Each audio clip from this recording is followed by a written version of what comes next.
দুটি বাহু তুলেছ, এই বৃন্দাবন মাঝে প্রভু আমার যুগল হয়ে এসে দাঁড়িয়েছে। কিন্তু বলবে মা, তাহলে আমরা দর্শন করতে পারছি না কেন? বৃন্দাবনে তো কৃষ্ণ নাম শ্রবণ করতে এসেছি, এই বৃন্দাবন মাঝে যে প্রভু আছেন সেটা আমরা দর্শন করতে পারছি না কেন? মাগো, শীতের দিনে আকাশে যখন কুয়াশা হয়, দেখেছো মা? দেখেছো? কুয়াশায় যখন ঢেকে যায় তখন কি সূর্যকে দেখা যায় গো মা? যায়? তখন দেখবে আকাশের সূর্যকে দর্শন করা যায় না।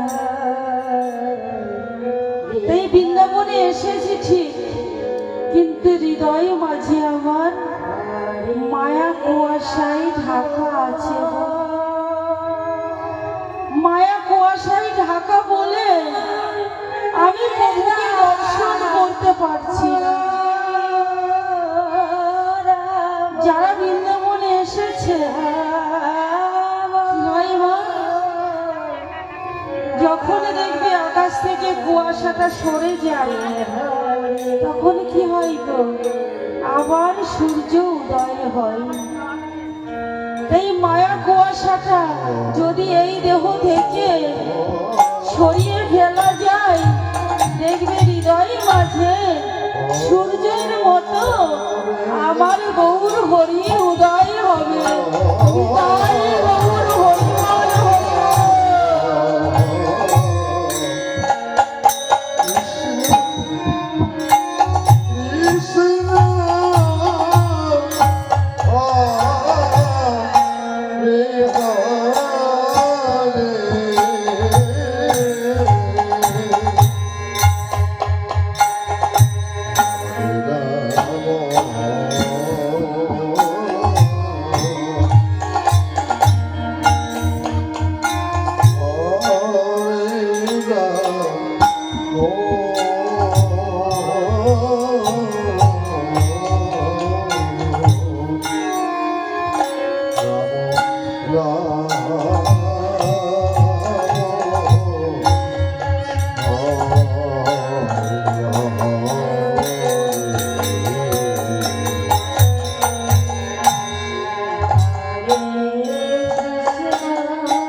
তাহলে আমাদের হৃদয় মাঝে মায়া কুয়াশা কেমন করে সরিয়ে ফেলব? এই মায়া কুয়াশা সরাতে গেলে বৃন্দাবন মাঝে এসে, বৃন্দাবন মাঝে যে সকল বৈষ্ণবগণ আছে তাদের চরণে ধুলি যদি সর্ব অঙ্গে মাখা যায় গো, দেখবে আপনি মায়া কুয়াশা দূরে সরে যাবে। হৃদয় মাঝে আমার গৌর সুন্দর সর্বদা বিরাজ করবেন গো।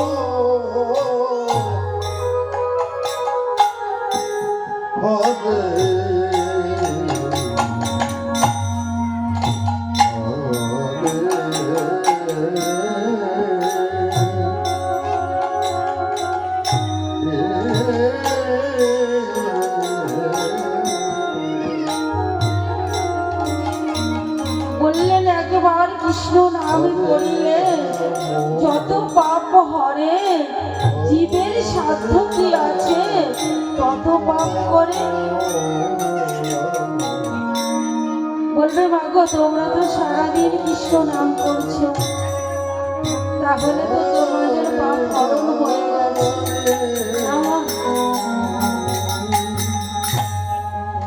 কিন্তু হয়নি গো, তবু কৃষ্ণ নাম করতে আসি কেন জানো মা? যেখানেই যাই সেই বৃন্দাবনের মাঝে কত না বৈষ্ণব গণের আগমন হয়, আর সেই বৈষ্ণব গণের যদি চরণ ধুলি একটু সর্ব অঙ্গে মাখতে পারি,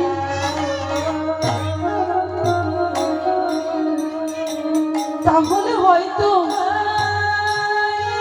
সকল মায়া সরিয়ে প্রভুর চরণ পাবার আশা রয়ে যায়। নিতাই গৌর হরি বল, হরি বল।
সবাই মিলে আশীর্বাদ করো, যেন এই জন্মে নয় গো, আমি জন্মে জন্মে যেন এই বদনে শুধু কৃষ্ণ নাম করে যেতে পারি।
ভক্তি না থাকে তাহলে কৃষ্ণ দান করে কোনো লাভ নেই।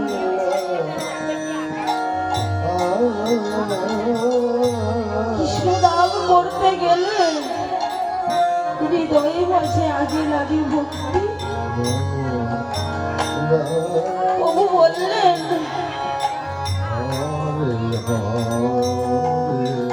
দেখুন প্রভুকে যারা ডাকেন যারা ভালোবাসে তারা শুধু জন্মবোধি কেঁদে কেঁদে কাটায়, তাই না মা?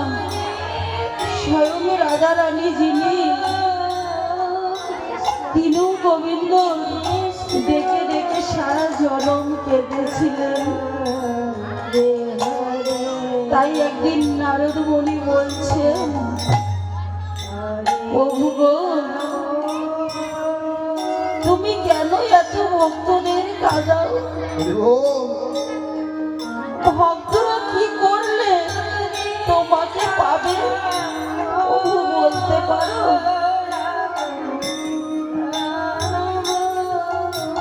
প্রভু বললেন কেন নারদ, কোন ভক্ত যদি আমাকে একটি মাত্র ফুল দেয় আমি তো সেই ভক্তের ঘরে চলে যাই। প্রভু গো সেই ভক্তের ঘরে যদি ফুল না থাকে তাহলে তোমায় পাবে না। বললেন লাগবে না ফুল। কোন ভক্ত যদি একটি মাত্র তুলসী পত্র দিয়ে আমাকে ডাকে আমি সেই ভক্তের ঘরে চলে যাই। প্রভু গো ভক্তের ঘরে যদি ফুল না থাকে তুলসী পত্র না থাকে তাহলে তোমায় পাবে না। বললেন লাগবে না তুলসী পত্র। কোন ভক্ত যদি এক বিন্দু গঙ্গা জল দিয়ে আমাকে ডাকে আমি সেই ভক্তের ঘরে চলে যাই। প্রভু সেই ভক্তের ঘরে যদি গঙ্গা জল না থাকে তাহলে কি তোমায় পাবে না? কেন নারদ লাগবে না গঙ্গা জল? যে দেখো সকল ভক্তকে আমি দুটি করে নয়ন দিয়েছি, এক নয়নে গঙ্গা আর এক নয়নে যমুনা। কোন ভক্ত যদি দুটি নয়নে জল পরিশোধ করে একবার হাগুর বলে ডাকে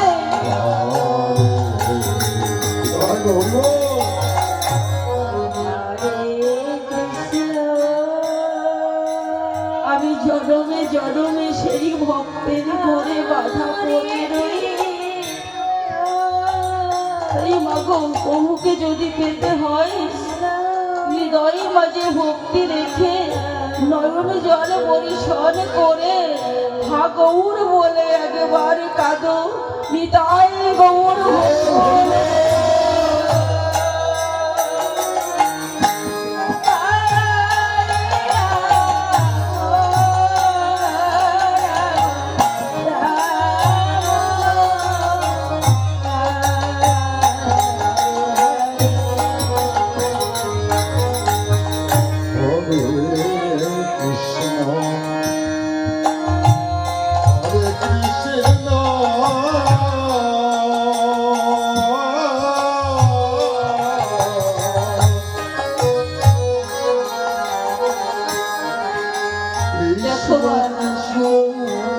এক শিষ্য বাড়ি বাবা গো, এক শিষ্য বাড়ি গুরুদেব এসেছে গো বাবা।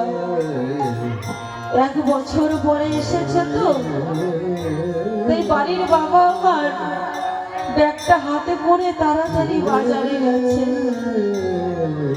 এক ব্যাগ বাজার করে নিয়ে এসেছে। কতদিন পরে গুরুদেব এসেছে, আজ গুরুদেবকে অনেক কিছু সেবা দেব। কিন্তু বাড়ির মা আমার কি করেছে, সকল সবজি দিয়ে একটা তরকারি রেঁধেছে, আর কি করেছেন একটা ডাল। রন্ধন শেষ করে বলছেন যাও গুরুদেবকে সেবায় বসাও। সেবার সম্মুখে যেই না দেখেছে ডাল আর তরকারি, দেখা মাত্র চাষি তো মা, বাড়িতে ছিল নাঙ্গলের লাঠি, সেই লাঠিটা দিয়ে এমন একটা মার দিয়েছে, সঙ্গে সঙ্গে পড়ে মারা গেছে। যেই না মারা গেছে গো, বলছে বাবা রে কি করলি, আমার সম্মুখে মাকে মেরে ফেললি। মা যা রন্ধন করেছিল সেটাই আমি সেবা নিতাম, এখন কি হবে? বললেন বাবা আপনি একটু বসুন, বসিয়ে গোসাইয়ের চরণ দুটো ধৌত করলেন। ধৌত করে সেই জলটি ওই মায়ের বদনে দিতে লাগলেন।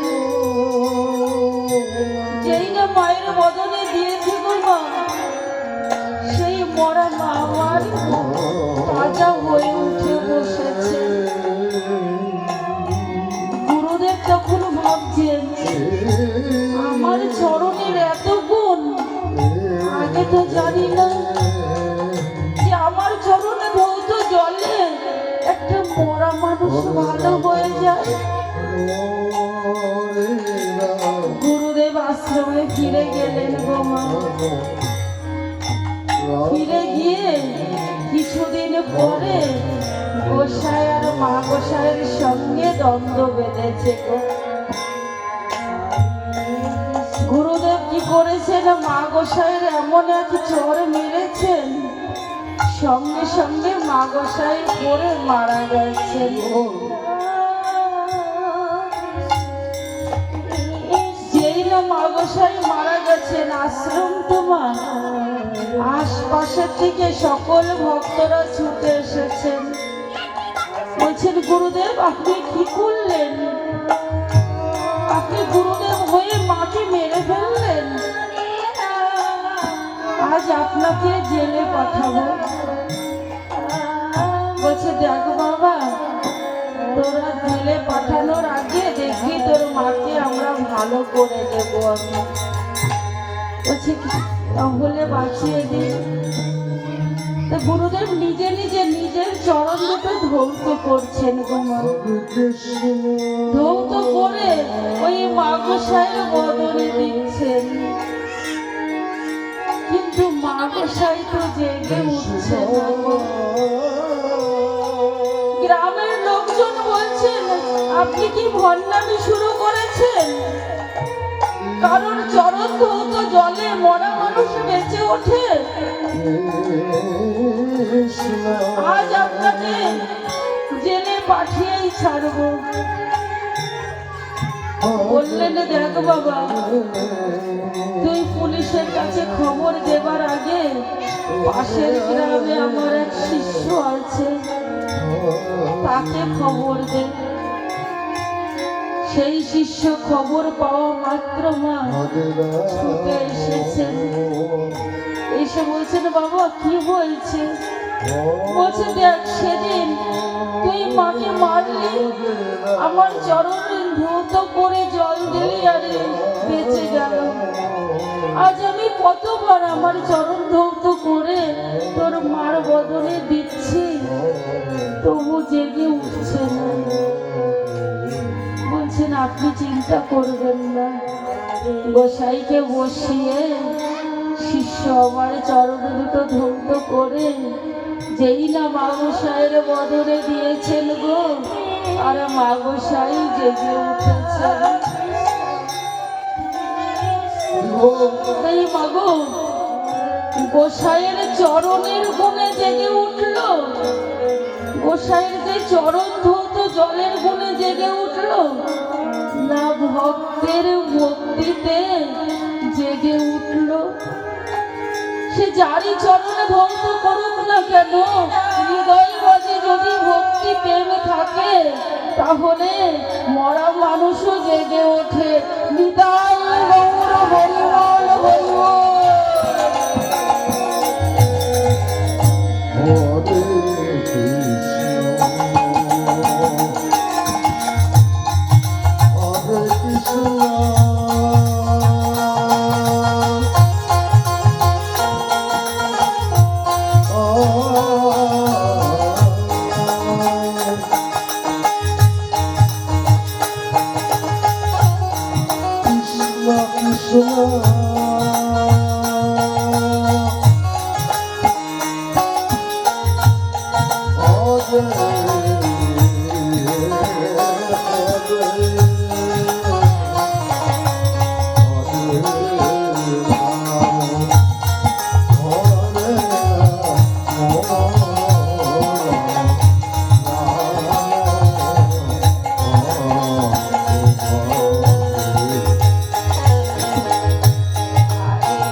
Krishna